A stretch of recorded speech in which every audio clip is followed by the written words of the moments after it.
La vocación. El agua estaba en calma como plata fundida, y el único movimiento que la surcaba era el de las sombras de las nubes del atardecer. Pero antes o después se agitaría, uno podía presentirlo. O tal vez, pensó Roger, lo que sentía era la actitud expectante de su suegro, agachado como un leopardo en la orilla del estanque de las truchas, con la caña y el anzuelo listos ante la primera señal de ondulación. Como el estanque de Bethesda, dijo divertido. ¿Ah, sí? Respondió Jamie con la atención fija en el agua. Aquel en el que un ángel se metía en el estanque y agitaba las aguas cada tanto. Entonces todos se quedaban sentados alrededor, aguardando para zambullirse cuando el agua comenzara a ondular. Jamie sonrió, pero no se movió. La pesca era un asunto serio. Eso era bueno, prefería que Jamie no lo mirara. Pero tendría que darse prisa si tenía la intención de decir algo. Fraser ya estaba soltando el sedal para lanzarlo una o dos veces para practicar. Creo, se detuvo para corregirse. No lo creo. Lo sé. Quiero... Se le acabó el aire de repente, que lo irritó. Lo que menos quería era parecer dubitativo. Cogió una gran bocanada de aire y las siguientes palabras salieron como disparadas por una pistola. Tengo intención de hacerme pastor. Ahí estaba. Lo había dicho en voz alta. Levantó la mirada involuntariamente. Desde luego el cielo no se le había caído encima. Estaba neblinoso y punteado de colas de nubes, pero a través de ellas se veía su calma azulada. Dígame si se escucha bien. Ahora me doy cuenta que el micrófono quedó dentro de la lata. Jamie lo miró con aire reflexivo, pero no parecía impresionado ni perplejo, lo que era reconfortante. ¿Pastor? ¿Un predicador, quieres decir? Bueno, sí, también eso. Su admisión lo desconcertó. Suponía que tendría que predicar, aunque la mera idea lo asustaba. ¿También eso? Repitió Fraser, mirándolo de reojo. Sí, quiero decir, los pastores predican, desde luego, y sobre qué, cómo, pero eso no es, quiero decir, no es lo principal, no es la razón por la que yo tengo que hacerlo. Estaba poniéndose nervioso tratando de explicar con claridad algo que ni siquiera podía explicarse adecuadamente a sí mismo. Suspiró y se frotó la cara con una mano. Sí, mira, recordarás el funeral de la abuela Wilson, supongo, y los McCallum. Jamie se limitó a asentir con un gesto. He hecho algunas cosas parecidas a esto cuando ha sido necesario, y torció una mano sin siquiera saber cómo empezar a describir cosas como su encuentro con Hermon Huntsman en la orilla del Alamance, o las conversaciones que había mantenido con su padre muerto a altas horas de la noche. Volvió a suspirar. Inició el movimiento para arrojar un guijarro en el agua, pero se detuvo justo a tiempo cuando vio que la mano de Jamie se tensaba alrededor de la caña de pescar. ¿Predicar? Sí, supongo que me las arreglaré. Pero son las otras cosas. Oh, Dios, parece una locura. Y realmente creo que tal vez esté loco. Pero son los entierros y los bautizos y tal vez el hecho de poder ayudar, aunque solo sea escuchando y orando. ¿Quieres cuidar de ellos?, dijo Jamie en voz baja, y no era una pregunta. Roger sonrió, sin alegría, y cerró los ojos para protegerlos del brillo del sol al reflejarse en el agua. No quiero hacerlo, dijo. Yo crecí en la casa de un pastor, quiero decir, sé cómo es, pero alguien tiene que hacerlo y creo que la persona más indicada soy yo. Ninguno de los dos habló durante un rato. Roger abrió los ojos y observó el agua. Fraser se agitó un poco y echó la caña hacia atrás. ¿Dirías que los presbiterianos creen en los sacramentos? Sí, respondió Roger sorprendido. Desde luego que sí. ¿Acaso tú jamás has... Bueno, no, supongo que Fraser jamás había hablado con alguien que no fuera católico sobre esas cuestiones. Sí que creemos. Me refiero a las órdenes sagradas. El anzuelo nadaba a través del agua un minúsculo puntito rojo. ¿No necesitas que te ordenen? Oh, ya veo, sí, es cierto. Hay una academia presbiteriana en el condado de Mecklenburg. Iré allí y hablaré con ellos al respecto. Aunque me parece que no me llevará mucho tiempo, sé latín y griego, y por lo que pueda valer, sonrió a pesar de sí mismo, tengo un título de la Universidad de Oxford. Lo creas o no, una vez fui un hombre culto. La boca de Jamie se curvó en una esquina cuando echó el brazo hacia atrás y torció la muñeca. El sedal navegó describiendo una amplia curva y el anzuelo se asentó en el agua. Roger parpadeó. En efecto, la superficie del estanque comenzaba a estremecerse, con diminutas ondulaciones que se esparcían del creciente remolino de cachipollas y libélulas. ¿Has hablado con tu esposa al respecto? No, dijo Roger, mirando al otro lado del estanque. ¿Por qué no? No había ningún tono de acusación en la pregunta, era más bien curiosidad, porque después de todo había preferido hablar primero con su suegro en lugar de hacerlo con su esposa. Porque tú sabes lo que es ser un hombre, pensó, y ella no. Lo que dijo, sin embargo, fue otra versión de la verdad. No quiero que me considere un cobarde. Jamie lanzó un pequeño casi de sorpresa, pero no respondió de inmediato, concentrándose, en cambio, en enrollar el sedal. Sacó la mosca empapada del anzuelo, luego vaciló contemplando la colección que guardaba en el sombrero, hasta que por fin eligió una verde y delicada con un mechón curvo de plumas negras. ¿Crees que lo haría? Sin esperar respuesta, Fraser se puso en pie y movió el hilo de atrás hacia adelante, haciendo que la mosca flotara en el centro del estanque, aterrizando delicadamente sobre el agua. Roger lo observó mientras la atraía hacia sí, moviéndola sobre el agua en un baile espasmódico. El reverendo había sido pescador. De repente vio el lago Ness y sus burbujeantes rápidos, su agua marrón claro, corriendo sobre las rocas, papá de pie con sus maltrechas botas de pescar, tirando del sedal. Sintió que la nostalgia lo ahogaba. De Escocia, de su padre, de un día más, solo uno de paz. ¿Crees en lo que te hemos dicho, Claire, Brianna y yo, sobre la guerra que está por venir? Jamie soltó una breve carcajada con la mirada puesta en el agua. Tengo ojos, hombre, no hace falta un profeta ni una bruja para ver lo que se avecina. Eso, dijo Roger, es una extraña manera de expresarlo. Sí, ¿no es lo que dice la Biblia? Cuando viereis que la abominación de la desolación está en el lugar santo, entonces los que están en la Judea huyan a los montes. El que lee, entienda. La memoria le proporcionó la parte faltante del verso y Roger cobró conciencia, con una leve sensación de frío en los huesos, que era cierto que Jamie veía lo que se avecinaba y lo reconocía. Los chillidos de alegría de unos niños atravesaron el agua y Fraser giró un poco la cabeza para escuchar. Una ligera sonrisa se posó en sus labios y luego bajó la mirada hacia el agua en movimiento y pareció paralizarse. Las cuerdas formadas por sus cabellos se agitaron contra la piel bronceada de su nuca, de la misma manera en que se movían las hojas de los fresnos de la montaña. Roger sintió el deseo repentino de preguntarle a Jamie si tenía miedo, pero guardó silencio. Ya sabía la respuesta. No importa. Respiró hondo y sintió la misma respuesta a la misma pregunta, pero formulada hacia sí mismo.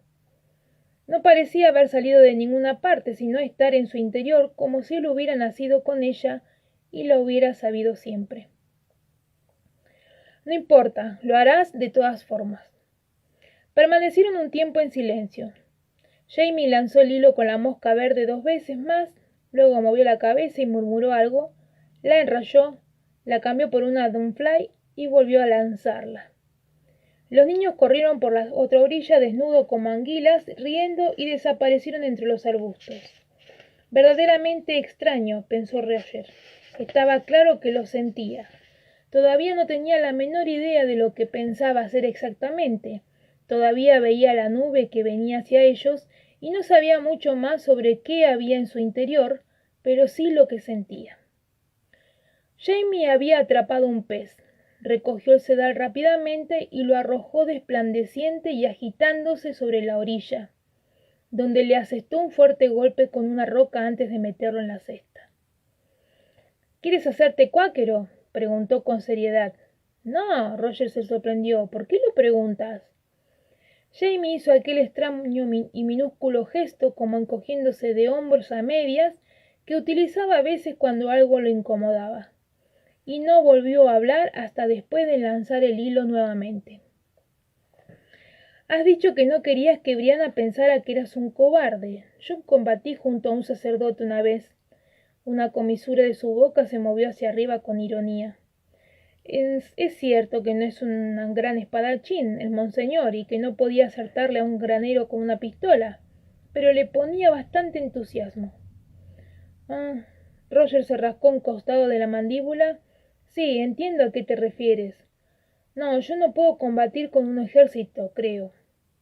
Pero tomar las armas en defensa de aquellos que lo necesitan, eso sí puedo aceptarlo. Eso sí puede aceptarlo mi conciencia. Entonces está bien.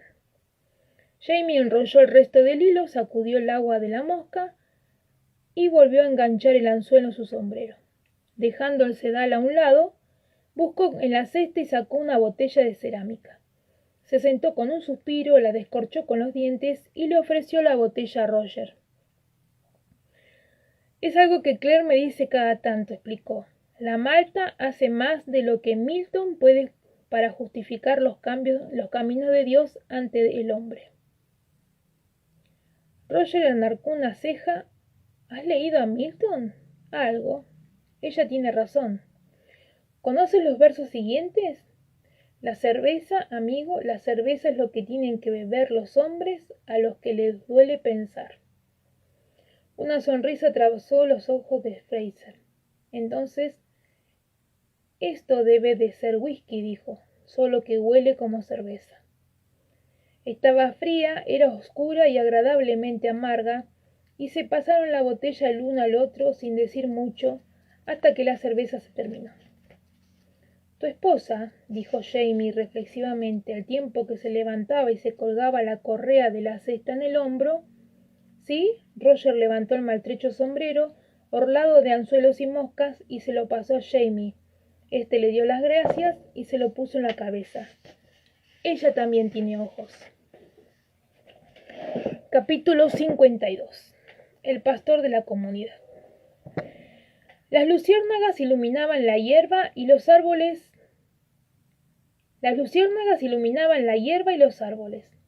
Y flotaban a través del pesado aire en una profusión de chispas frías y verdes. Una aterrizó sobre la rodilla de Brianna. Ella observó sus pulsaciones apagándose y encendiéndose, y oyó que su esposo le decía que tenía la intención de ser pastor. Estaban sentados en los escalones de la entrada de su cabaña a la hora en que el crepúsculo dejaba paso a la noche.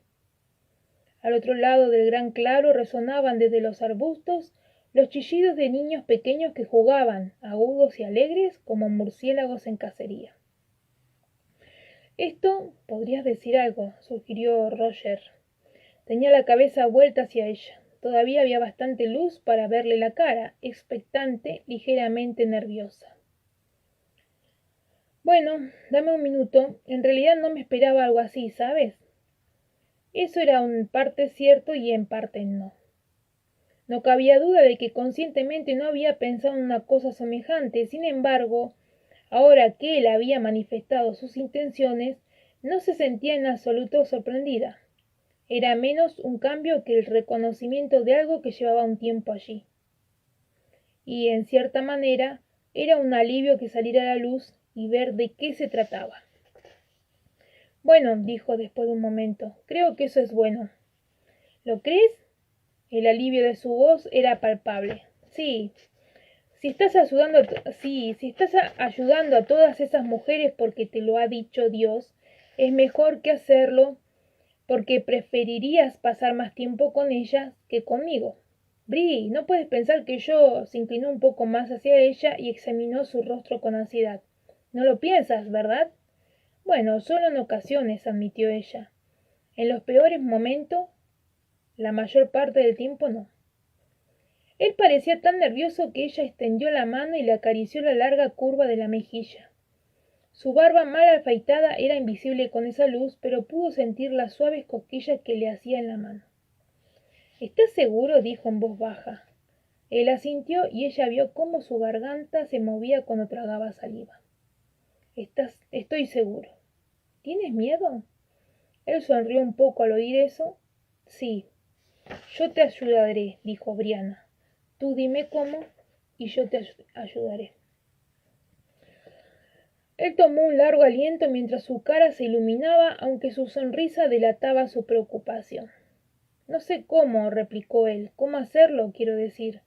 Mucho menos qué podrías hacer tú. Eso es lo que me asusta. Es posible, dijo ella. Pero ya lo has estado haciendo, ¿verdad? ¿Tienes que cumplir con alguna formalidad? ¿O simplemente puedes anunciar que eres pastor como esos predicadores televisivos y empezar a hacer la colecta de inmediato? Él sonrió ante la broma, pero su respuesta fue seria. Malditos católicos. Siempre pensáis que nadie tiene más derecho a los sacramentos. Pero nosotros sí lo tenemos. Estoy pensando en asistir a la academia presbiteriana, ver qué hace falta para que me ordenen, y en cuanto a hacer la colecta, supongo que eso significa que jamás seré rico. Bueno, de todas formas, yo tampoco esperaba eso, le aseguró ella gravemente. No te preocupes, no me cansé contigo por tu dinero. Si necesitamos más, yo lo ganaré. ¿Cómo? No lo sé. Vendiendo mi cuerpo, probablemente no. No, después de lo que le ocurrió a Manfred, ni siquiera bromeé sobre eso, dijo él. La voz aguda y penetrante de Aidan McCallum flotó en el aire y a ella se le ocurrió algo de repente. A tu rebaño. La palabra la hizo reír a pesar de la seriedad de la pregunta. ¿Les importaría que yo sea católica? Tú no irás a pedirme que me convierta, ¿verdad? No, dijo él rápidamente y con firmeza, ni en 1.000.000 de años. En cuanto a los que ellos puedan pensar o decir, si no están dispuestos a aceptarlo, bueno, pueden irse al infierno, eso es todo. Ella estalló en carcajadas y él la imitó con una risa quebrada pero no contenida. El gato del pastor es un gato irreverente, lo provocó. ¿Cómo dirías eso en gaélico? No tengo ni idea, pero el gato del pastor es un gato aliviado, añadió todavía sonriendo. No sabía qué pensarías al respecto.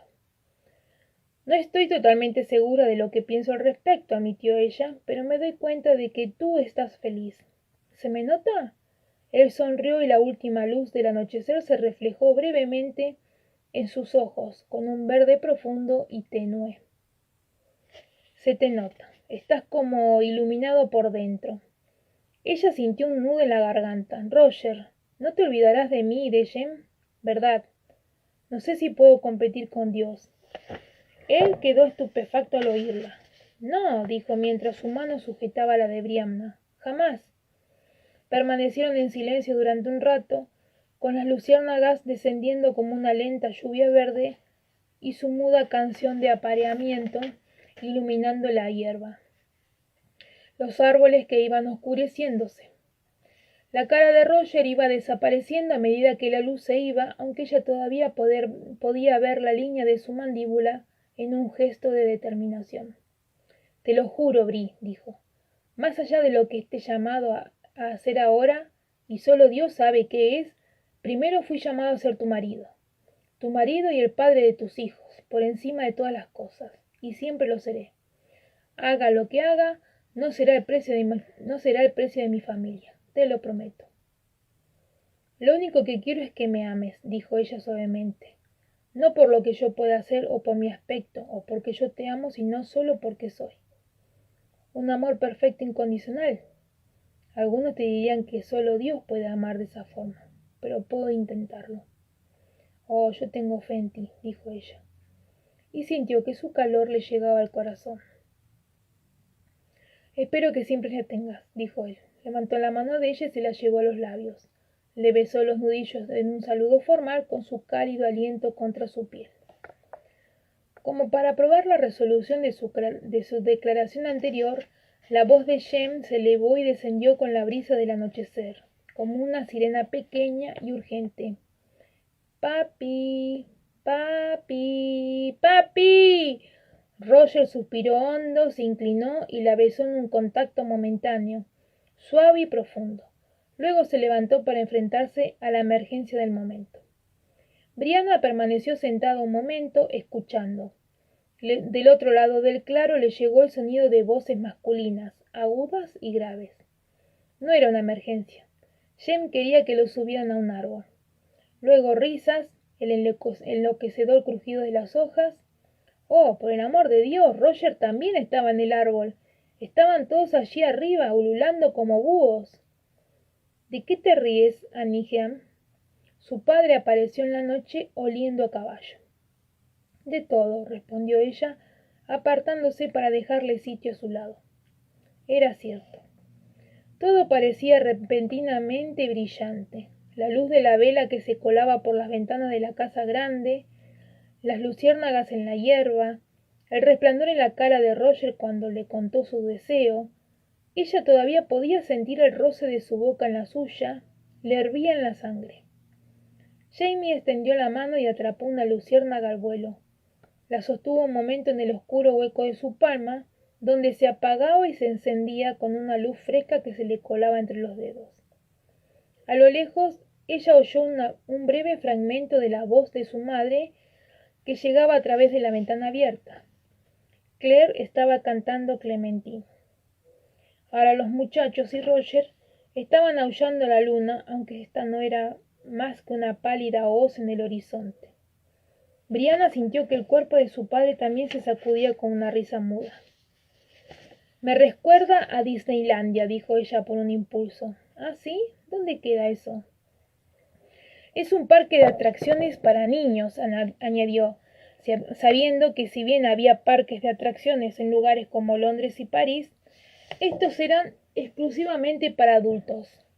Nadie pensaba en entretener a los niños en esa época, más allá de sus propios juegos y de algún que otro juguete. Papá y mamá me llevaban allí todos los veranos. En todos los árboles había luces brillantes.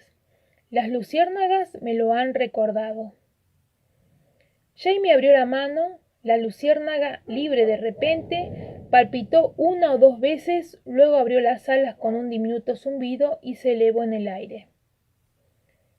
Vivía un minero de 49 años y su hija Clementine. ¿Cómo era ese lugar?, preguntó él con curiosidad. Oh, era maravilloso. Sonrió para sus adentros, rememorando. Había juegos, así lo llamábamos, un barco, donde podías flotar por un río a través de la jungla y ver cocodrilos, hipopótamos, cazadores de cabeza. ¿Cazadores de cabeza?, dijo él intrigado. No, de verdad, le aclaró ella. Todo es de fantasía, pero es bueno un mundo en sí mismo. Cuando estás allí, el mundo real en cierta manera desaparece. Nada malo puede ocurrir allí. Lo llaman el lugar más feliz de la tierra y durante un rato parece exactamente eso. Era ligera como un hada y calzaba número 9, ceja de arenque sin tapas y estaban hechas las sandalias de Clementine. Y había música por todas partes, todo el tiempo, dijo sonriendo. Bandas, grupos de música tocando instrumentos, vientos, tambores y cosas, marchaban por la calle y tocaban en pabellones. Sí, eso ocurre en los parques de atracciones, o por lo menos ocurría en el que estuve una vez. Ella también pudo percibir la sonrisa en su voz. Ajá. ¿Y hay personajes de tebeos? Ya te hablé de los tebeos, caminando por ahí. Puedes ir y estrecharle la mano al ratón Mickey o ¿a quién? Al ratón Mickey. Ella se echó a reír. Un ratón grande como un ser humano que lleva guantes. Una rata gigante. ¿Y llevan a los niños a jugar con ella? No es una rata, es un ratón, lo corrigió ella. Y en realidad es una persona disfrazada de ratón. Ah, sí, dijo él, aunque no parecía del todo convencido. Sí, y también hay un enorme tío vivo, con caballos pintados, y un ferrocarril que atraviesa las cavernas del arco iris, donde hay grandes joyas sobresaliendo de las paredes y arroyos de colores con agua roja y azul, y bares con zumo de naranja. Oh, zumo de naranja, gimió suavemente, recordando con éxtasis aquella dulzura fría, áspera y abrumadora. ¿Era bonito entonces? Preguntó él en voz baja. Te he perdido para siempre, lo lamento, Clementine. Sí, respondió Briana. Suspiró y guardó silencio por un momento. Luego apoyó la cabeza contra el hombro de su padre y la mano sobre su brazo fuerte y sólido. Sí que era bonito, era fabuloso. Pero lo que más me gustaba de todo aquello era que, cuando estábamos allí, estábamos solo nosotros tres y todo era perfecto. Mamá no se preocupaba por sus pacientes, papá no estaba trabajando en un informe, nunca estaban enfadados el uno con el otro. Ambos se reían, todos reíamos todo el tiempo cuando estábamos allí. Jamie no respondió, sino que inclinó la cabeza para que descansara sobre la de su hija. Ella volvió a suspirar profundamente. Jamie nunca conocerá Disneylandia, pero en cambio tendrá una familia que ríe y millones de lucecitas en los árboles. Comienza la parte 7, rodando cuesta abajo. 53, capítulo 53, principio. Una carta. Cerro de Fraser, Carolina del Norte, tercer día de julio, anno domini de 1774, señor Jane Fraser. A su señoría John Gray, plantación de Mount Josiah, Colonia de Virginia. Mi querido amigo, las palabras no me alcanzan para expresar mi gratitud por su amable comportamiento al hacerme llegar una orden de pago sobre su propia cuenta bancaria como adelanto por la eventual venta de los objetos que le confié. Por supuesto que al entregarme ese documento el señor Higgins mostró el mayor tacto, pero aún así deduje de su actitud ansiosa y de sus esfuerzos por ser discreto que tal vez usted crea que estamos pasando estrecheces. Me apresuro a asegurarle que ese no es el caso por el momento. Tenemos suficiente en materia de vitualas, ropas y provisiones diversas. Dije que le contaría a usted los detalles del asunto y veo que debo hacerlo, aunque solo sea para dejarle claro que mi familia y mis arrendatarios no son presas de una hambruna galopante. Al margen de una pequeña obligación legal que requiere el dinero en efectivo, me estoy ocupando de cierto negocio que tiene que ver con la adquisición de algunas armas de fuego. Tenía la esperanza de obtenerlas por medio de los buenos oficios de un amigo, pero como veo que esa posibilidad se ha desvanecido, debo encontrar la manera de llevar adelante el negocio por otras vías. Mi familia y yo estamos invitados a una barbacoa en honor de la señorita Flora MacDonald, la heroína del alzamiento. Tengo entendido que usted conoce a esa dama. Recuerdo que me contó una vez que la conoció en Londres cuando ella estuvo encarcelada allí. El encuentro tendrá lugar en Riverham, la plantación de mi tía. Como al evento asistirán muchos escoceses, algunos de los cuales vienen de muy lejos. Tengo la esperanza de que con dinero en la mano pueda hacer arreglos para obtener por otros medios las armas requeridas. Si alguno de sus contactos tiene alguna sugerencia útil al respecto, le agradeceré que me lo haga saber. Le escribo deprisa, pues el señor Higgins tiene otras cosas que hacer, pero mi hija me dice que le envía a usted una caja de cerillas de su propia invención. Ha instruido cuidadosamente al señor Higgins en su empleo, de modo que si no estalla accidentalmente en llamas durante el camino de regreso, podrá demostrarle su uso. Su humilde y obediente servidor, Jane Fraser.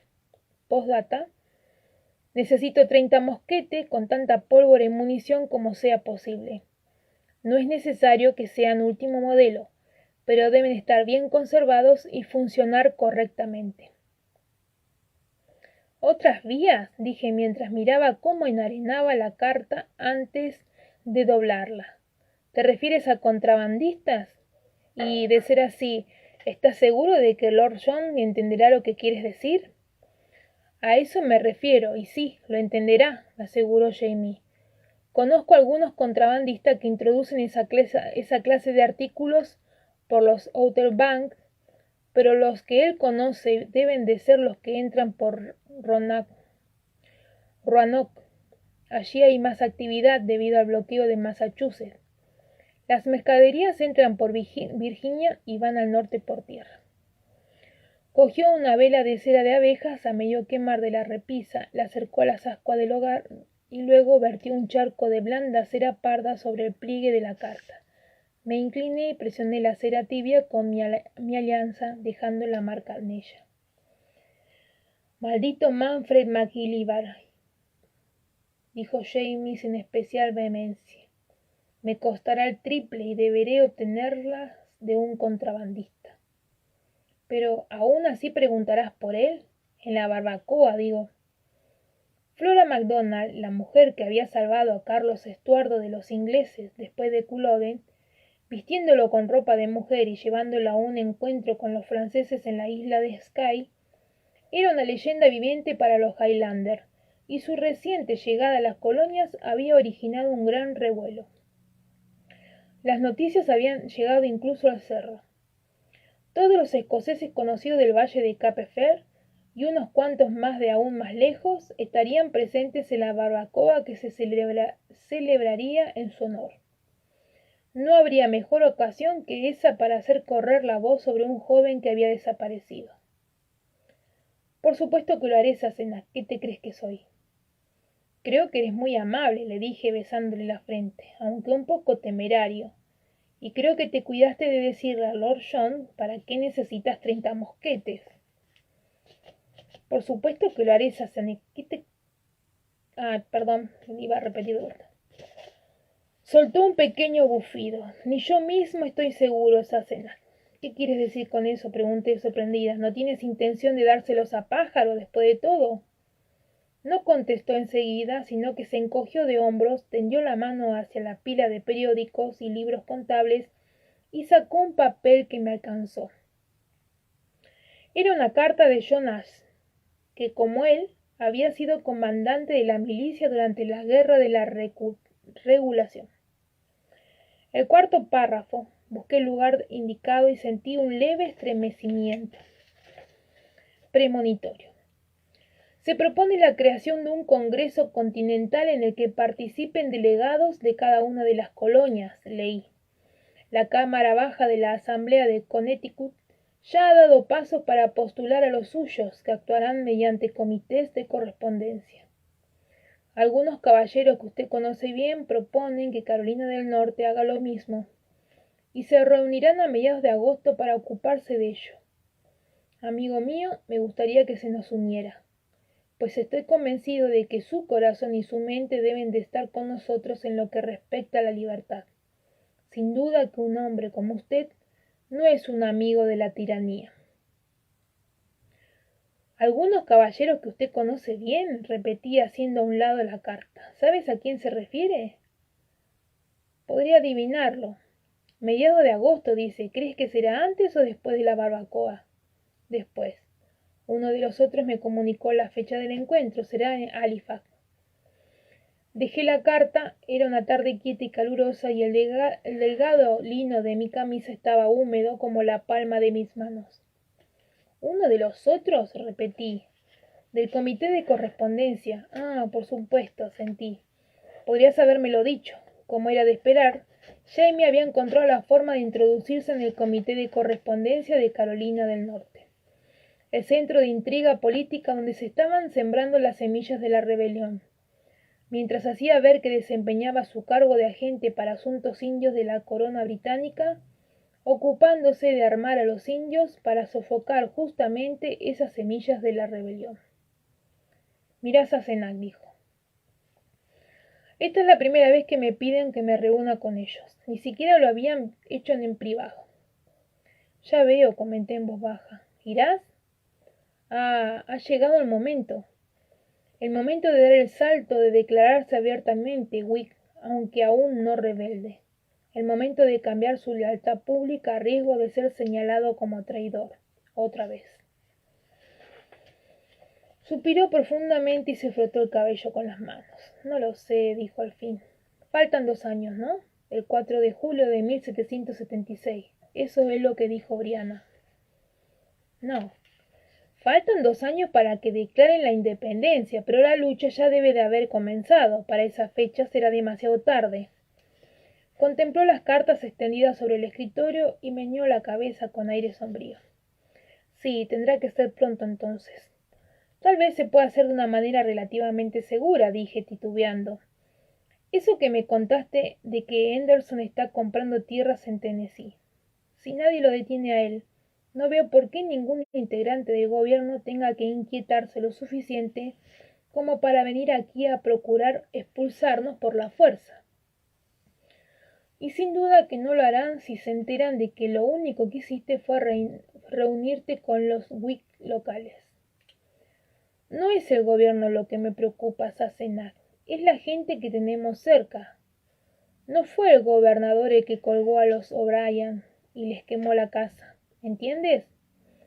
Tampoco fueron Richard Brown y los indios. Eso no se hizo ni para imponer la ley ni para ganar nada, fue por odio, y muy posiblemente lo hizo alguien que los conocía. Sus palabras hicieron que un escalofrío aún más intenso me recorriera el espinazo. Si era cierto que había ciertos desacuerdos políticos en el cerro, pero aún no había llegado la etapa de los puñetazos y menos aún la de los incendios y los asesinatos. Pero ya llegaría. Yo lo recordaba demasiado bien. Refugios antiaéreos y cartillas de racionamiento. Los vigilantes que rondaban las calles para asegurarse que las luces estaban apagadas cuando debían y el espíritu de cooperación contra un temible enemigo. Y las historias que llegaban de Alemania, de Francia, personas sobre las que se informaba que eran denunciadas a la SS, arrebatadas de sus hogares, otros escondidos en buhardillas y graneros, sacados subrepticiamente de sus países. En la guerra, gobiernos y ejércitos eran una amenaza, pero a menudo quienes te condenaban o te salvaban eran tus vecinos. ¿Quién? Pregunté simplemente. Podría intentar adivinarlo, dijo, encogiéndose de hombros. Locke MacGillivray, Richard Brown, los amigos de Othepil, si es que los tenía, los amigos de algún otro de los que matamos, el indio que conociste, Donald si sigue vivo, Neil Ford, quiere vengarse de Brianna y ella y Roger Mack harían bien en recordarlo. Hiram Crombie y los suyos. Hiram. Es cierto que no le cae muy bien, pero bueno, lo dudo, admitió, pero es posible, ¿no? Su gente no apoya para nada a los jacobitas, tampoco aprobarían ningún esfuerzo que se hiciera para derrocar al rey desde este lado del charco. Asentí con la cabeza. Crombie y los demás necesariamente habían jurado lealtad al rey Jorge antes de que se les permitiera viajar a América.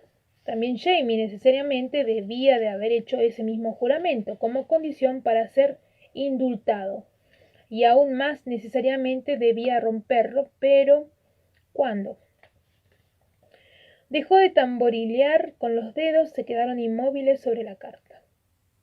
Confío en que tengas razón, Sassenach. ¿Acerca de qué? ¿De lo que va a ocurrir? Sabes que la tengo. Bree y Roger también te lo contaron. ¿Por qué lo dices? Nunca he luchado por principios, dijo reflexionando y negó con la cabeza, solo por necesidad. Me pregunto si será mejor así. Pero esta vez sí que hay un principio de por medio, repliqué. De hecho, tal vez sea la primera guerra que se libra por principios. No por algo sórdido como el comercio y las tierras, sugirió Jamie, alzando una ceja.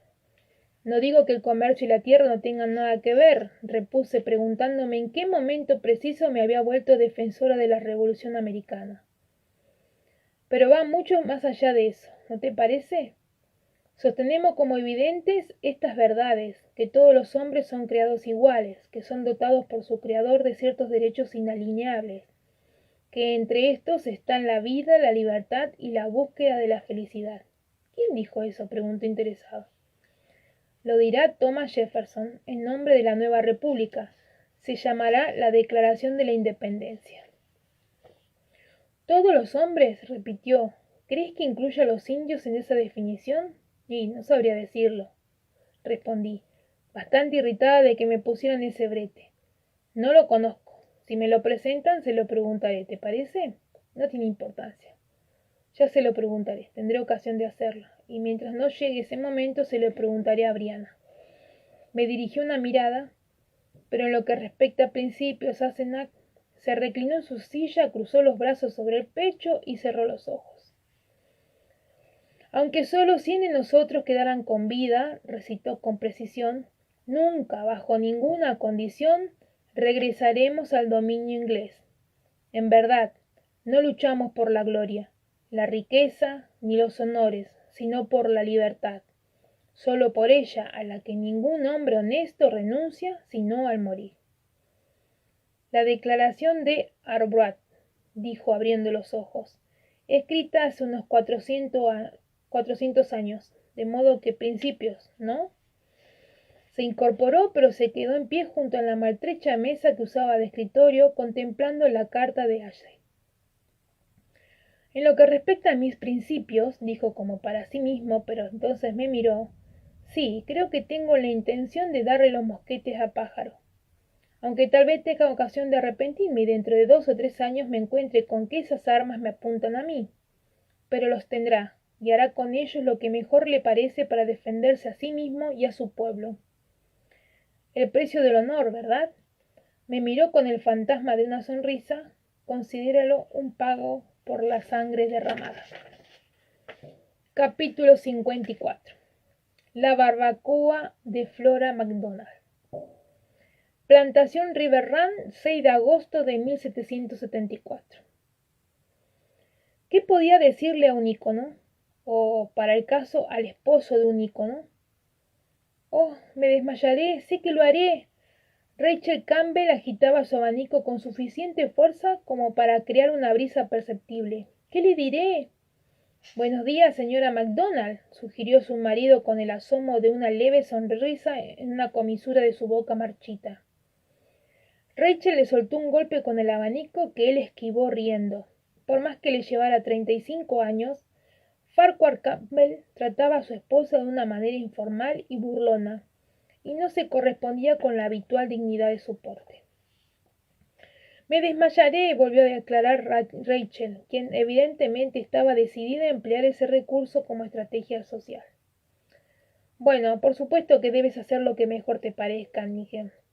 Pero si lo haces, quien tendrá que levantarte del suelo será el señor Fraser. Te aseguro que mis vetustos miembros no están en condiciones de hacerlo. Ah.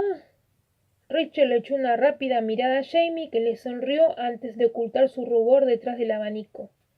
Aunque era evidente que le gustaba a su propio marido, no ocultaba su admiración por el mío. A sus órdenes, señora, dijo Jamie con gravedad, inclinándose. Ella soltó una risita, crucé mi mirada con la de Jamie y oculté mi sonrisa detrás de mi propio abanico. ¿Y qué le dirá usted, señor Fraser? Jamie frunció los labios y, entornando los ojos, miró pensativo el sol que brillaba entre los olmos que bordeaban el parque de River Run. Supongo que podría decir que me alegro de que haga buen tiempo para ella. La última vez que nos vimos llovía. Rachel se quedó con la boca abierta y se le cayó el abanico. ¿Usted la conoció?, exclamó con los ojos muy abiertos por la excitación. ¿Cuándo? ¿Dónde? ¿Con él? No, sonrió Jamie. En Skye. Fue allí con mi padre por un asunto de unas ovejas. En Portree nos encontramos por casualidad con Hugh MacDonald de Armadale. Es el padrastro de la señorita Flora, ¿sabe? y él había llevado consigo a la muchacha para que se divirtiera. Oh, Rachel estaba encantada. ¿Y es tan bella y refinada como dicen? Bueno, no, dijo. Pero en ese momento tenía un terrible resfriado y sin duda que sin la nariz roja habría tenido mejor aspecto. ¿Refinada? No, yo no diría eso.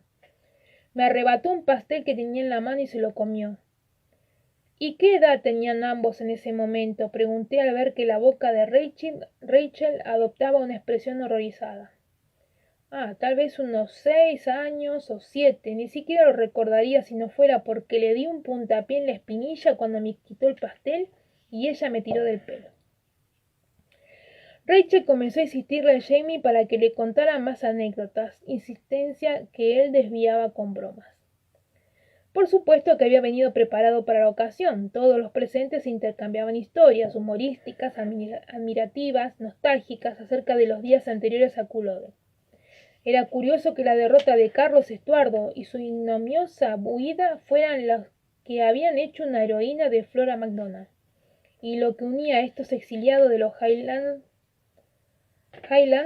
de una forma que nunca hubiera ocurrido si aquel hubiese triunfado.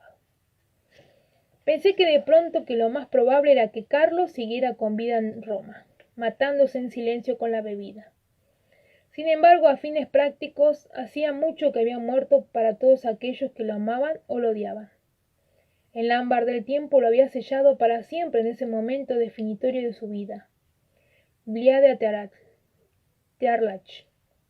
Esa expresión significaba el año de Carlos, y aún hoy la gente seguía utilizándola de esa manera.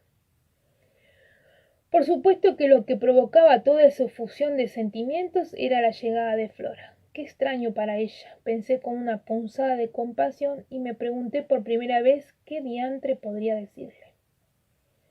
Ya había conocido a personas famosas, entre ellos nada menos que al Bonnie Prince Carlos.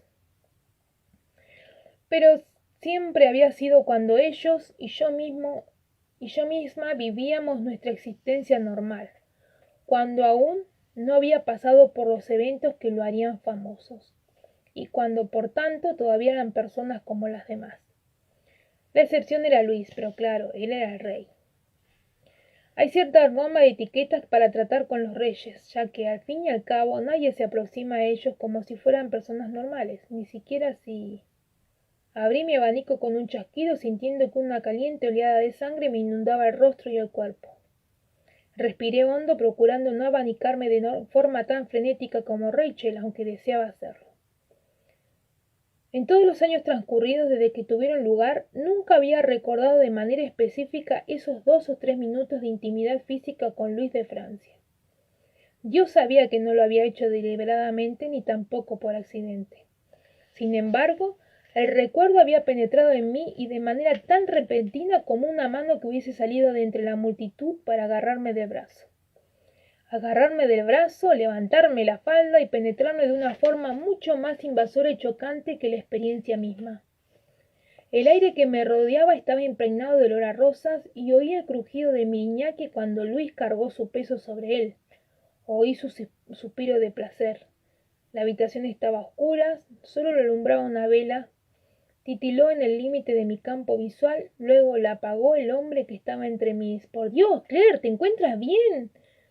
Gracias a Dios no había llegado a caerme, había trastabillado hasta quedar con la espalda apoyada contra el muro del mausoleo de Héctor MacDonald, y Jamie, al verme, había dado un salto para sujetarme.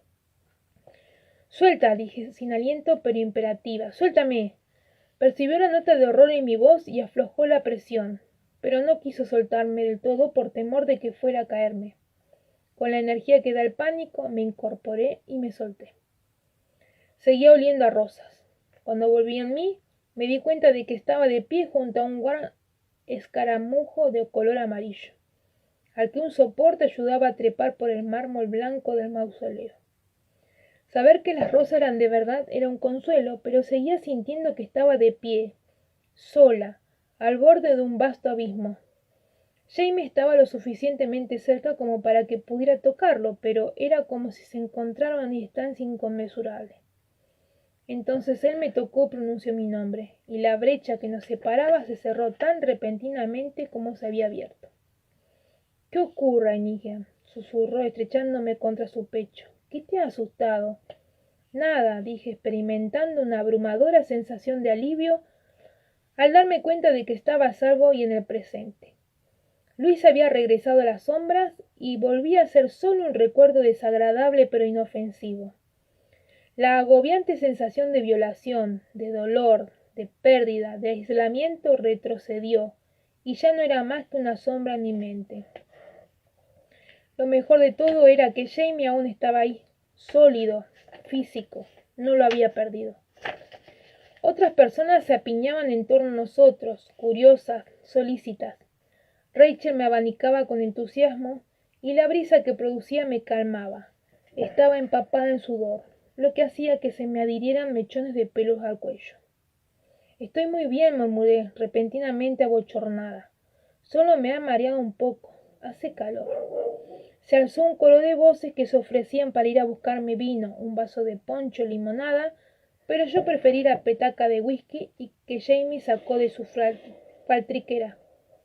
Era del que había envejecido 3 años en barriles de Jerez, y me sentí inquieta cuando me llegó su olor, pues recordé la noche en que nos emborrachamos juntos después de que él me rescató de Odgelpil y sus hombres.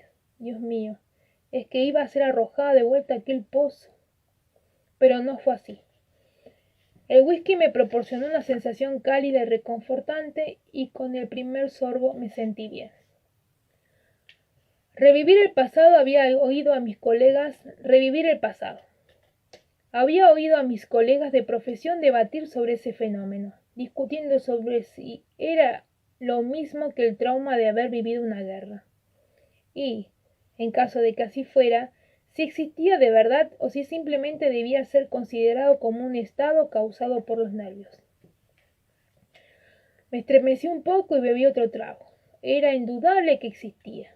Me sentía mucho mejor, pero estaba conmovida hasta lo más hondo, y aún sentía que mis huesos eran líquidos. Por detrás de los leves ecos de la experiencia humana había un pensamiento mucho más perturbador. Ya había ocurrido una vez, cuando Ute McGillivray me atacó. Era de esperar que volviera a ocurrir. Te llevo adentro, Sassenach, tal vez deberías echarte un rato. Jamie, tras apartar a los que querían ayudarme y de ordenarle a un esclavo que me trajese un taburete, zumbaba sobre mí como un abejorro ansioso. No, ya estoy bien, le aseguró. Jamie, dime, tú, cuando te ocurre que... Respiré hondo, bebí otro sorbo de whisky y volví a intentarlo. A veces me despierto por la noche y te veo. Luchas, creo que con Jack Randall. ¿Sueñas tú con eso alguna vez? Se me quedó mirando durante un momento, su rostro era inexpresivo, pero en sus ojos se veía la turbación. Miró en una y otra dirección, pero ahora estábamos solos por completo. ¿Por qué? Preguntó en voz baja. Necesito saberlo. Respiró, tragó saliva y asintió con la cabeza. Sí, a veces son sueños. Después todo está bien. Me despierto, me doy cuenta de dónde estoy, rezo una pequeña plegaria y todo está bien. Pero de vez en cuando cerró los ojos durante un momento y luego volvió a abrirlo.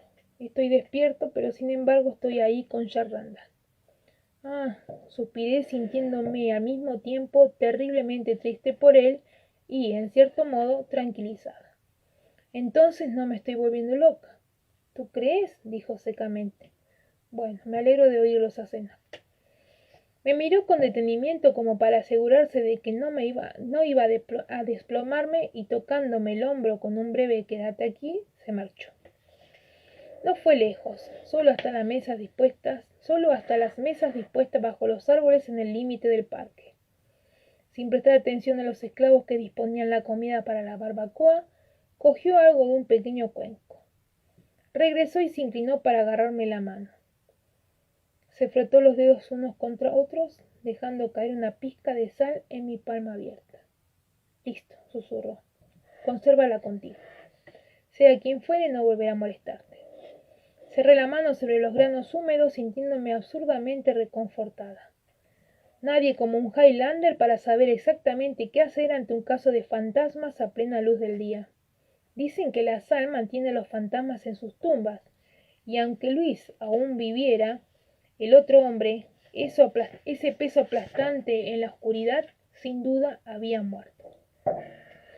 Se produjo un súbito alboroto cuando se oyó una voz prominente del río. El barco había sido avistado. Todos se pusieron de puntilla al mismo tiempo, sin aliento y expectantes. Sonreí, pero yo también me sentí contagiada de ese vértigo.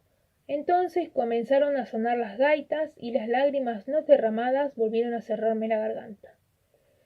La mano de Jamie me apretó el hombro inconscientemente y cuando alcé la mirada vi que volvía también él la mirada hacia el río. Bajé los ojos parpadeando para controlarme y cuando mi visión se aclaró vi los granos de sal en el suelo, esparcidos con cuidado frente a las puertas del mausoleo. Era mucho más pequeña de lo que había imaginado. Todos, ataviados con sus mejores galas, un mar de tartán, se apiñaron, demasiados impactados como para mostrarse corteses.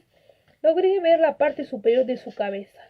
El cabello oscuro dispuesto en un peinado alto, adornado con rosas blancas, antes de que desapareciera detrás de las espaldas de sus admiradores. A su esposo, Alan, sí lo veía. Era un hombre robusto y bien parecido, con el cabello negro veteado de gris recogido en una coleta. Inclinaba la cabeza y sonreía, devolviendo la marea de elogios y bienvenidas en gaélico. A pesar de mí misma me sentí urgida a precipitarme para mirar, como los demás, pero logré quedarme en mi sitio. Estaba con Yocasta en la terraza, la señora MacDonald iría a donde nosotras. Así fue.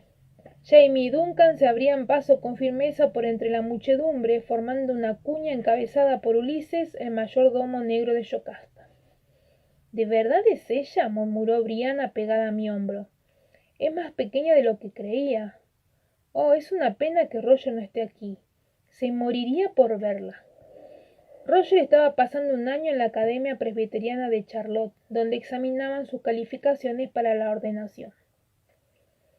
Tal vez lo vea en alguna otra ocasión, murmuré a mi vez.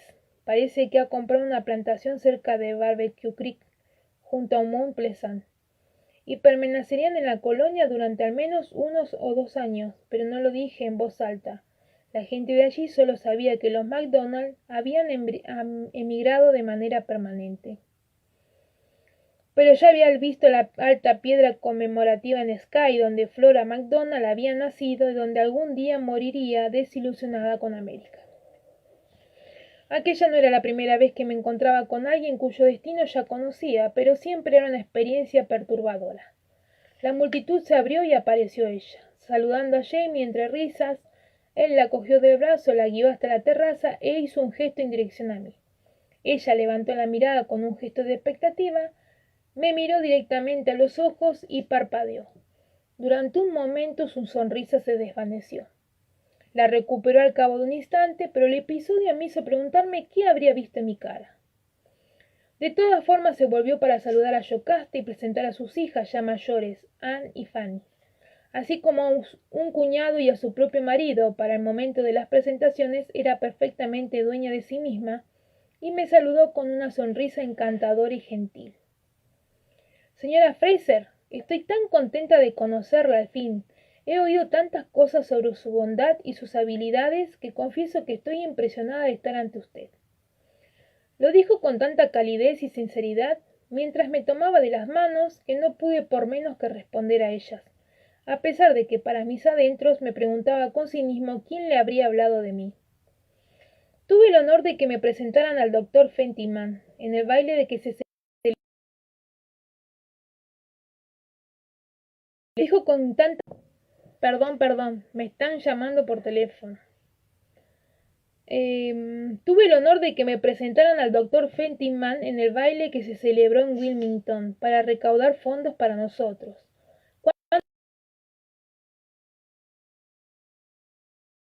Desde que llegamos nos han tratado tan bien y él estaba totalmente arrobado por su... Me habría gustado saber qué era lo que había robado a Fentiman.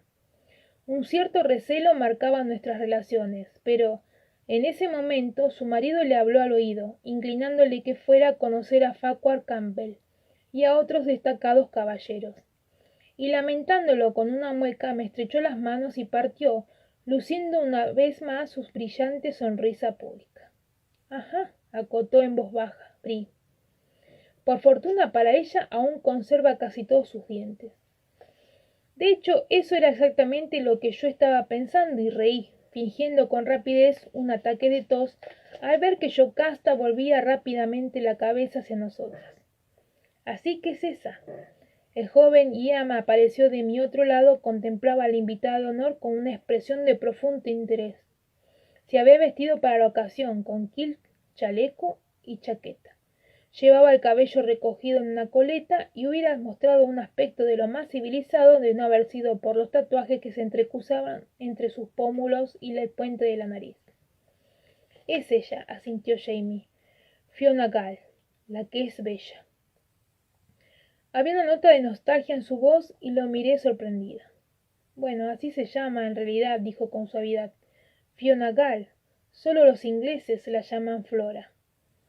¿Te molaba cuando eras pequeño, papá? Preguntó Brianna. ¿Sí qué? Si te traía, expliqué. Ah, no digas tontería. Solo tenía 7 años, por el amor de Dios, pero las puntas de las orejas se le habían puesto coloradas. Yo estuve enamorado a los 7 años, observó Ian con aire soñador, de la cocinera. ¿Has oído que Ulises dijo que trajo un espejo, tío? Se lo dio el príncipe Tearlach, y tiene su escudo de armas grabado en reverso. Ulises lo puso en la sala, custodiado por los 2 criados. Las personas que no estaban entre la multitud iban entrando por la puerta doble, formando una fila que, entre animadas conversaciones, iba del vestíbulo a la sala. ¿Seaguamais? La imperiosa voz de Yocasta interrumpió las chanzas. Jamie miró a Brianna con seriedad y acudió a la llamada. Duncan estaba charlando con un pequeño grupo de hombres importantes. Reconocía a Neil Forbes, el abogado, así como a Cornelius Garnety, al coronel Moore. Ulises no estaba por ningún lado y tal vez se encontraba entre bambalinas ocupándose de los aspectos logísticos de una comida para 200 personas, de modo que Yocasta quedó aislada durante un momento. Puso la mano sobre el brazo de Jamie y se marchó de la terraza, dirigiéndose hacia Alan MacDonald, quien, separado de su esposa por la muchedumbre que la rodeaba, estaba de pie bajo un árbol con aire vagamente ofendido. Los observé cruzar el parque. Divertida por el histrionismo de Yocasta, su criada personal padre la seguía, aunque era evidente que bien podría haber sido ella la que guiara a su ama. Pero de haber sido así, el efecto no hubiera sido el mismo. Juntos hacían que la gente se volviera a mirarlos. Yocasta, alta y esbelta, grácil a pesar de su edad, impactante con su cabello blanco arreglado en un alto peinado y su vestido de seda azul. Jamie con su estatura vikinga y su tartán Fraser color carmesí, ambos con los huesos prominentes y la gracia felina de los Mackenzie. Colum y Dougal estarían orgullosos de su hermana menor, dije. ¿Ah, sí? Y Ana habló en tono ausente sin escuchar. Seguía contemplando a Flora MacDonald, que, entre los aplausos de todos, ahora aceptaba un ramo de flores de uno de los nietos de Farquhar Campbell. «No estás celosa, ¿verdad, mamá?», se burló Brianna. «Claro que no», dije con cierta satisfacción. Al fin y al cabo, yo también conservo todos mis dientes. Bueno, hasta acá me tocaba la lectura de hoy. Disculpen todas las interrupciones. Gracias por dejarme participar nuevamente. Y bueno, perdonen los ruidos, ¿sí? Ya acá a las 8 se corta todo, así que llegó la familia a comer. Muchas gracias. Nos estamos encontrando.